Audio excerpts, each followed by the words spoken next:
Hello everyone. Today we will discuss about the chapter Respiration in Plant CBSE NCERT syllabus.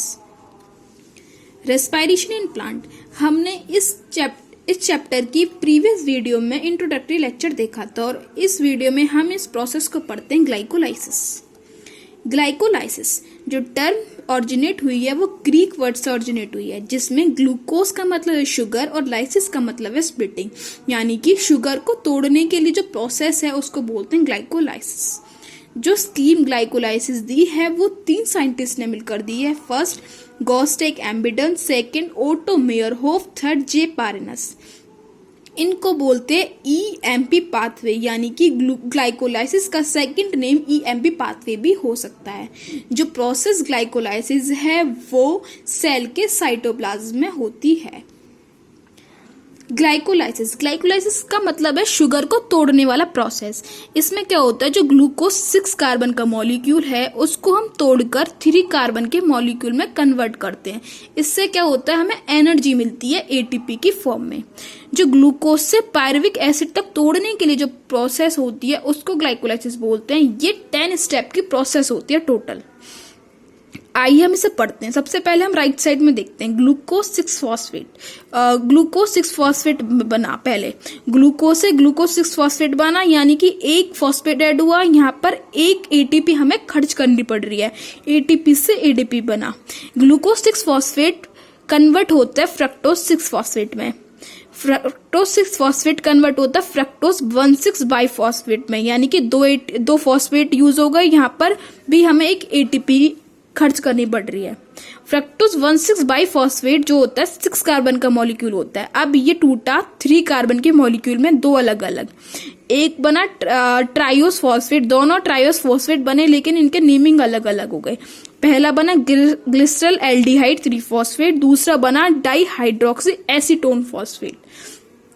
अब ट्राइओस phosphate को convert हुआ ट्राइओस biphosphate में। यहाँ पर क्या हुआ, हमें एक एनर्जी मिली, Na+ से NaDH बना।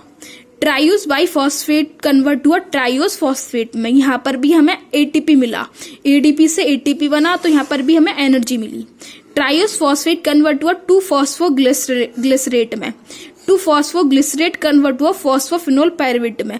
यहाँ पर वाटर मॉलिक्यूल निकला। फॉस्फोफिनोल पायरुवेट कन्वर्ट हुआ पायरुविक एसिड में। यहाँ पर भी हमें एक एटीपी मिली, यानी कि अब ये बन गया 6 कार्बन मॉलिक्यूल ग्लूकोज कन्वर्ट हो गया 3 कार्बन पायरुविक एसिड में। ये जो आगे 2 लग रहा है ना, ये इनके आगे, इसका मतलब है ये जो सेम प्रोसेस ना इसके साइड में ये वाले दूसरा जो ट्राइओस फॉस्फेट का मॉलिक्यूल है उसमें भी हुई है। यानी कि इस टोटल ग्लाइकोलाइसिस 10 स्टेप का प्रोसेस है। इसमें हमें 4 एटीपी मिलते हैं, 2 NaDH मिलते हैं, और लेकिन हमें इसमें 2 एटीपी खर्च भी करने पड़ते हैं। अब लेफ्ट साइड में इस प्रोसेस को लर्न करने का हम तरीका देखते हैं। ग्लूकोज 6 कार्बन का मॉलिक्यूल है, ठीक है। अब इसका मतलब है, माना कि हमारे पास एक ग्लूकोज का पैकेट है, ठीक है, उसे हमने पानी में घोल लिया और एक ग्लास में कर लिया कन्वर्ट, ठीक है। अब हमें उसे पीने के लिए हम उसमें स्ट्रॉ लगाएंगे। अब स्ट्रॉ लगाएंगे यानी कि हमें एक एनर्जी खर्च करनी पड़ रही है, यानी कि एक एनर्जी एटीपी से एडीपी बन गया, एक एनर्जी खर्च करी। ग्लूकोज 6 कार्बन को ग्लूकोज 6 फॉस्फेट में कन्वर्ट करा, यानी कि एक स्ट्रॉ लगाकर। उसमें एक एंजाइम भी यूज हुआ, हेक्सोकाइनेज। अब ग्लूकोज 6 फॉस्फेट को हमने ग्लूकोज को फ्रूट में, यानी कि फ्रूटी में कन्वर्ट कर दिया, यानी कि फ्रक्टोज 6 फॉस्फेट बन गया। फ्रक्टोज 6 फॉस्फेट को अब क्या हुआ, एक स्ट्रो लग रही थी, हमने इसमें 2 स्ट्रो लगाई। 2 स्ट्रो लगने से क्या हुआ, ये पैकेट ना 2 पार्ट में टूट गया, यानी कि फ्रक्टोज 6 फॉस्फेट से फ्रक्टोज 1,6 फॉस्फेट बना। फिर से हमने एक स्ट्रो लगाई तो फिर से एनर्जी खर्च हुई, एटीपी से एडीपी बना, ठीक है। अब 2 पार्ट में अलग अलग कन्वर्ट हो गया, एक बन गया PgAl, दूसरा बना DHAP, ठीक है। अब अलग अलग 3 कार्बन की मॉलिक्यूल मिल गए।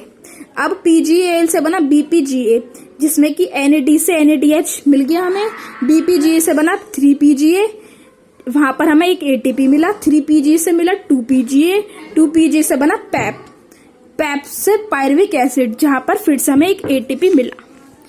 यानी कि ग्लूकोज को पायरुविक एसिड में कन्वर्ट करने के लिए हमें टोटल 4 ATPA 2 NADH हमें मिले, और लेकिन 2 ATP हमें इसमें खर्च हुए। देखो ये प्रोसेस ऐसे होता है, ग्लूकोज है, glucose 6 phosphate, fructose 6 phosphate, fructose 1 6 phosphate, एक DHAP बन गया, एक PGL बना।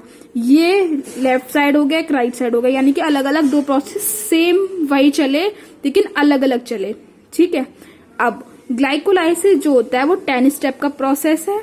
इसमें क्या होता है, ग्लाइकोलाइसिस जो हम शुगर को ब्रेक डाउन करते हैं, लेकिन शुगर से पहले ना एक मॉलिक्यूल होता है सुक्रोज। सुक्रोज को तोड़कर ग्लूकोज मिलता है, ग्लूकोज प्लस फ्रक्टोज मिलता है। जो ये कन्वर्ट होता है वो एंजाइम की है जो होता है इन्वर्टेज। तो इस इन्वर्टेज को भी हमें याद रखना है। सेकेंड एंजाइम यूज हुआ है हेक्सोकाइनेज, जहां पर हमने ग्लूकोज से ग्लूकोज 6 फॉस्फेट बनाया था, यानी कि फॉस्फोराइलेटेड करा था ग्लूकोज को। तो जो एक्टिविटी हमने जो करी थी वो किस एंजाइम की हेल्प से करी थी, हेक्सोकाइनेज। ये भी हमें एंजाइम याद रखना है। अब पूरे ग्लाइकोलाइसिस में हमें 4 ATP मिले और 2 NADH मिले, यानी कि ये दोनों मिले 2 पायरुविक एसिड के बनने से। लेकिन हमने यहाँ पर 2 ATP खर्च भी कर दिए, यानी कि टोटल ATP हमें कितने मिले, 2 ATP मिले। तो टोटल ATP कितने हुए इस प्रोसेस में, 2 तो ATP हुए और 2 NADH मिला, यानी कि एक NADH में 3 ATP मिलते हैं, यानी कि 2 NADH में कितने मिल गए, 6 ATP मिल गए, और 2 ATP पहले से 6 + 2, यानी कि टोटल इस ग्लाइकोलाइसिस प्रोसेस में हमें 8 ATP मिलते हैं। ये ग्लाइकोलाइसिस प्रोसेस है, हमने यहाँ पर शुगर को तोड़ा, ग्लूकोज को तोड़ा, 3 कार्बन के मॉलिक्यूल बनाए और इससे हमें एनर्जी मिली ATP की फॉर्म में, यानी कि 8 ATP मिले। इसमें 2 एंजाइम जरूर याद रखना है, एक इन्वर्टेज और एक हेक्सोकाइनेज, जो कि इसमें यूज हुए।